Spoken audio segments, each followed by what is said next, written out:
Hello friends, I welcome you all to GIPL Technical Series. I am Ronak Chotalia and I am working with GIPL as a software engineer. Today we are going to provide information further in SQL Basic, covering topic store procedure. So stay connected with us till the end to know full details. Before we start our topic, I would like to give some information about GIPL. GIPL is a government organization. We provide IT and IT-enabled service to different government organizations.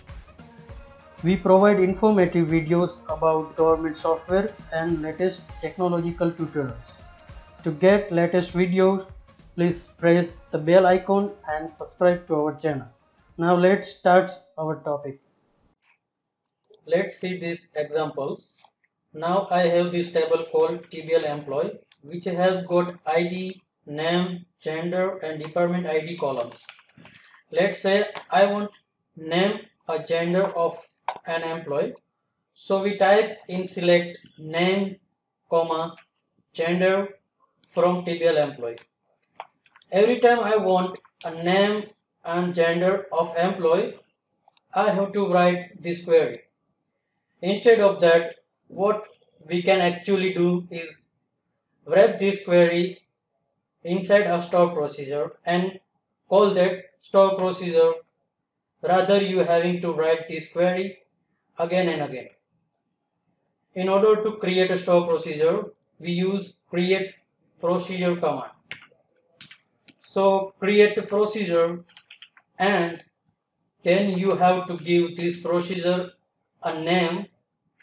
So sp get employees. So this procedure is getting us employee name and gender, and look at this. In this name I have this sp. Common naming convention for store procedure is that we usually prefix it with small letter s and small letter p, indicating that just by looking at this name you can tell that this is a store procedure. Alright, so create procedure name, and then you will use as, begin and end. So definition of store procedure goes in between this begin and end. So this is the body of your store procedure. Now when I execute this command, what's gonna happen is store procedure with this name gets created in this DB that we have selected here. Now if you want to look at store procedure that you have just created, if you want to make sure that the store procedure has been actually created or not, go into that DB, then you have this folder called programmability, expand that and you should see a folder called store procedure. If you expand that, we don't have it currently listed there, just refresh that and you should see the store procedure that you have just created, that is sp get employees. So anytime you want the name, comma, gender of employees, instead of writing this query again, what you can actually do is execute the store procedure. So if you want to execute, you just need to name of store procedure.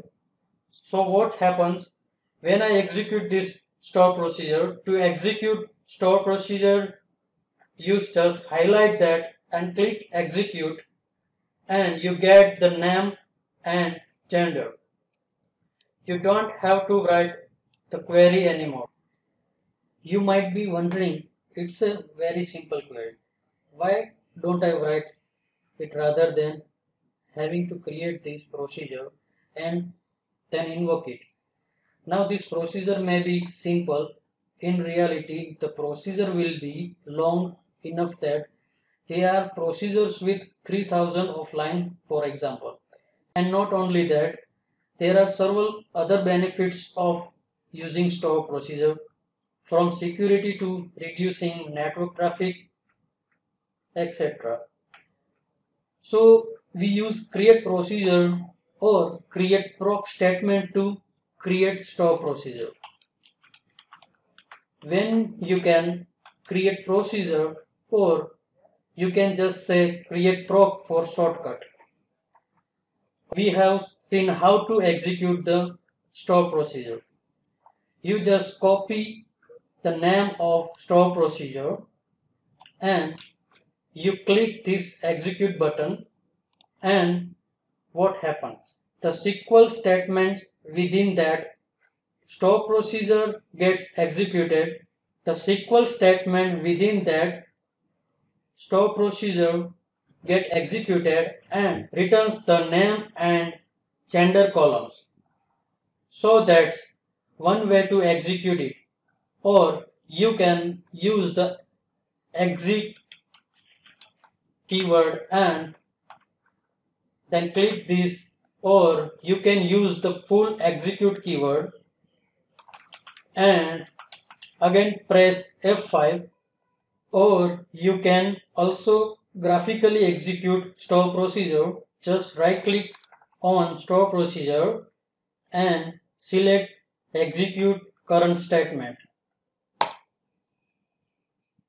and the moment you do that, it shows this window.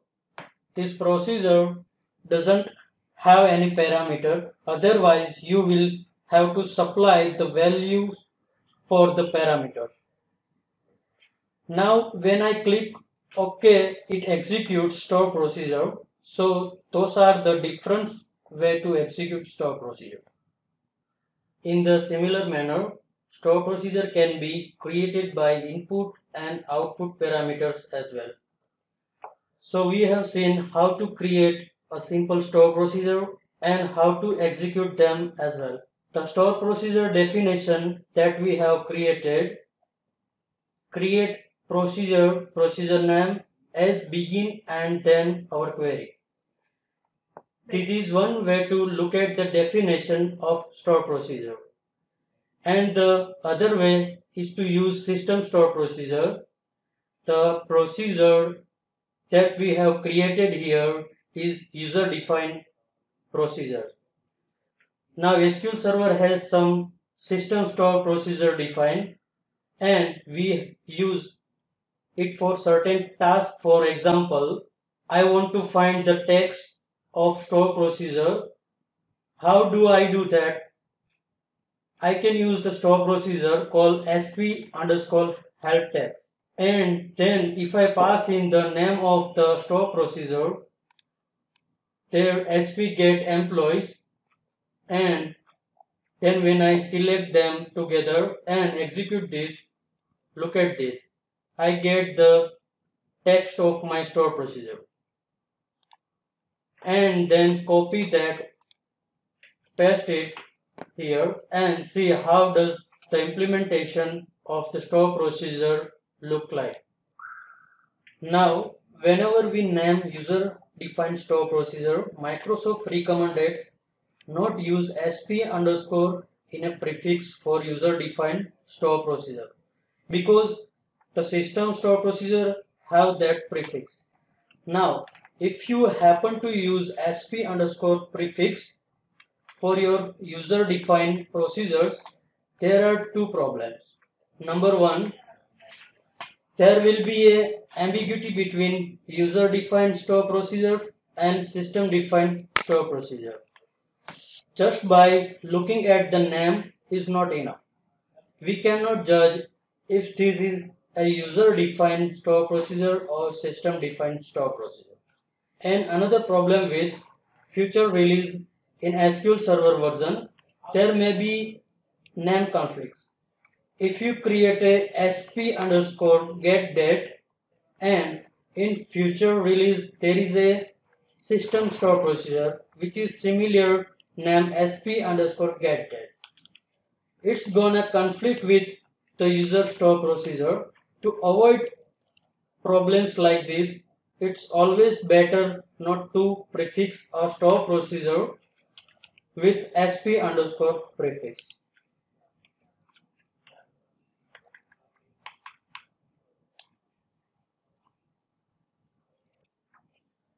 So to change the SP now, once we have created a SP, for example, I have this SP get employees. After I have created this SP, let's say I want to change its implementation in some way. How do I do that? Let's say at the moment when I execute this SP get employees, I am not getting the same name sorted.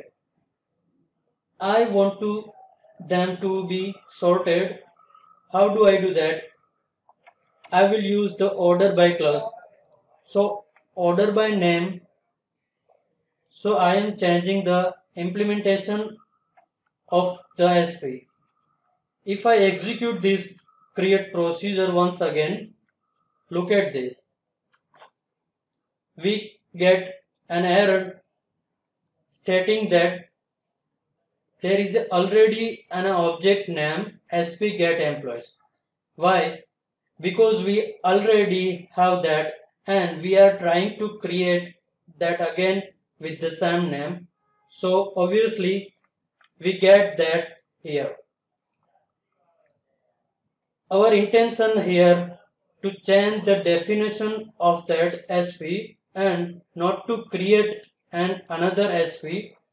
So if you want to change the definition of the SP, then you say alter procedure and press F5. The procedure gets changed. Now if we execute that, we should have the names sorted. So we use alter procedure statement to change the definition of and to delete the SP we use drop procedure name. Just like if you want to drop a table, you will use drop table name. Similarly, to drop a procedure, you will say drop procedure and procedure name. For example, I want to drop or delete SP get employees. I will just pass it there. I press F5 and if I refresh the SP folder, it's gone now. It's deleted. Or what you can do alternatively, right click on that and select delete.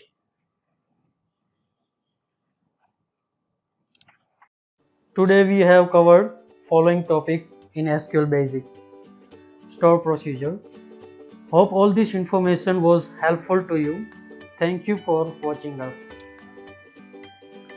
For any IT and IT enabled service, you can contact JIPL with details shown on the screen. If you like our video, please click like button and share with your friends and family. We will meet you in our next video. Till then, stay safe, stay home and take care of yourself.